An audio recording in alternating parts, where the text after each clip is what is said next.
प्रतीक दिल्ली में joint family के साथ रहता था, लेकिन जॉब की वजह से अपनी माँ के साथ दूसरे शहर में शिफ्ट हो जाता है, जहाँ उसकी प्रीति के साथ लव मैरिज हो जाती है, जिस पर बहू को नापसंद करते हुए उसकी माँ पूरा समय प्रीति को परेशान करने के तरीके निकालती रहती है।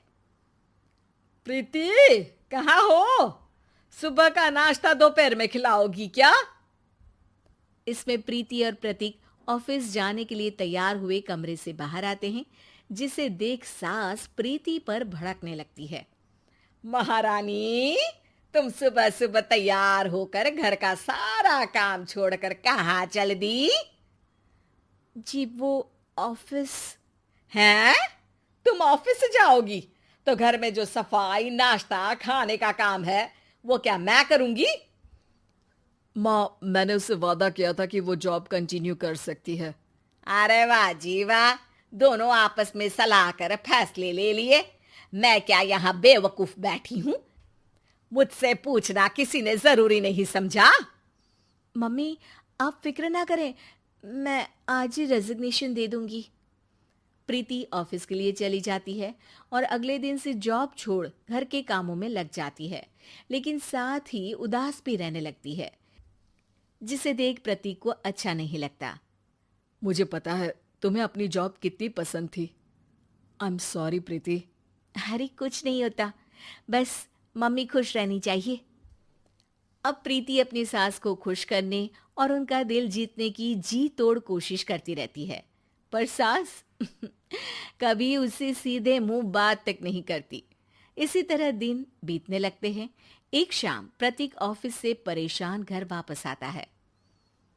माँ, चाची का फोन आया था। दादी की तबीयत बहुत खराब है, हमें दिल्ली जाना होगा। पति की बात सुन प्रीति तो पैकिंग शुरू भी कर देती है, पर माँ वहीं बूत बनी खड़ी रह जाती है। लगता है मम्मी अपनी सास से बहुत प्यार करती हैं, तभी उनके बीमार होने की खबर सुन शॉक में आ गई। ये प्यार नहीं, परेशानी है। तुम तो ऐसे सोचो कि अब से जब तक दिल्ली में हो तुम्हारे अच्छे दिन शुरू। अच्छा, ऐसा क्या है दिल्ली में? वो तुम्हें कुछ ही घंटों में पता चल जाएगा। सास के रिएक्शन और पति की बात से कंफ्यूज्ड प्रीति दोबारा पैकिंग में लग जाती है, जिसके बाद कुछ घंटों का सफर तय कर तीनों दिल्ली पहुंच जाते हैं, जहां घर के अंदर पहुंचते ही लोगों की भीड़ देख प्रीति परेशान हो जाती है। हे भगवान, इतनी भीड़! प्रतीक, कहीं तुम्हारी दादी को कुछ हो तो नहीं गया ना? पागल, ये भीड़ नहीं, मेरा परिवार है। क्या? इसे तुम परिवार कहते हो? अरे इसे तो जिला घोषित कर देना चाहिए। तुम्हारा परिवार का तो अपना पर्सनल बिग बॉस बन सकता है। हैरान परेशान प्रीति परिवार वाले सदमे से बाहर निकली भी नहीं होती कि सिर पर पल्ला रखे शांत तरीके से सबके साथ बात करते हुए अपनी सास को देख उसे दूसरा सदमा लग जाता है। हाय राम, ये मम्मी का ऐसा भी कोई रूप है? ये तो मुझे पता ही नहीं था। ये तुम्हारी सास का ससुराल है। तभी प्रतीक की बहन बोल पड़ती है। यहाँ आपको ऐसी ऐसी चीजें देखने मिलेंगी जो सपने में भी सोची नहीं होंगी। हाँ, ये कुछ दिन तो बहुत इंटरेस्टिंग लग रहे हैं। सब एक साथ दादी के कमरे में जाते हैं, जहां पहुंचते ही उसे दादी की आवाज सुनाई देती है। क्यों रे, सास से मिलने की फुर्सत मिल गई? दूसरे शहर जाकर छूट क्या मिली? तुम तो भटकता पंछी बन गई। इतने समय में ये तक नहीं पूछा कि जिंदा भी हूं या मर गई। प्रीति की सास अपनी सास के पैर छूती है। अरे कैसी बात कर रही है मम्मी, आपको तो मेरी उम्र भी लग जाए। अरे बस कर, ये झूठी उम्र देने वाली बातों का दिखावा ना कर। तेरा बस चले ना तो जो मेरी बची कुची जिंदगी है वो भी अभी खत्म कर दे। अरे बहू कहाँ है? इस पर सास प्रीति को दादी से मिलवाती है। दादी प्रीति को बहुत प्यार देती है। क्यों बहू, तेरी ये सास परेशान तो नहीं करती ना? अगर करती है तो अभी बता दे, मैं इसकी क्लास लगा दूंगी। अरे कैसी बात कर रही हैं माँ जी, भला मैं क्यों किसी को परेशान करूंगी। प्रीति अपनी सास का ये रूप एंजॉय कर ही रही होती है कि तभी चाची वहां आकर प्रीति को अपने साथ ले जाती है। सास की क्लास लगते देख जो खुशी मिल रही थी वो तुम्हारे चेहरे से साफ पता चल रही थी, इसीलिए ले आई, क्योंकि अगर उन्हें पता चल जाता तो तुम्हारी खैर नहीं थी। थैंक यू चाची जी।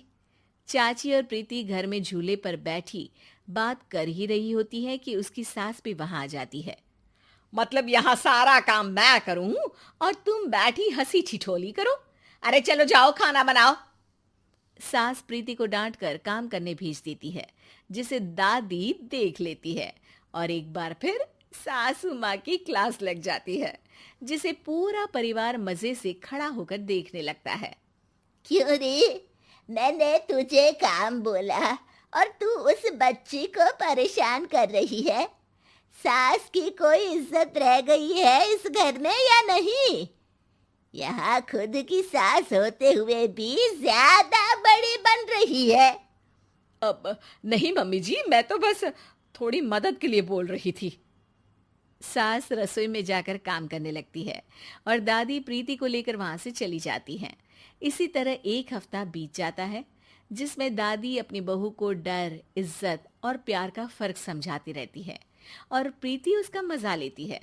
वापस जाते हुए दादी प्रीति और उसकी सास दोनों को अपने पास बुलाती है। मेरी बहू जिद्दी और अड़ियल है, इसलिए उससे हमेशा सही काम करवाने के लिए मुझे सख्ती करनी पड़ती है। लेकिन तुम्हारी बहू अच्छी है, तेरी खुशी के लिए वो अपनी जॉब और सपने भी छोड़कर घर में बैठी है।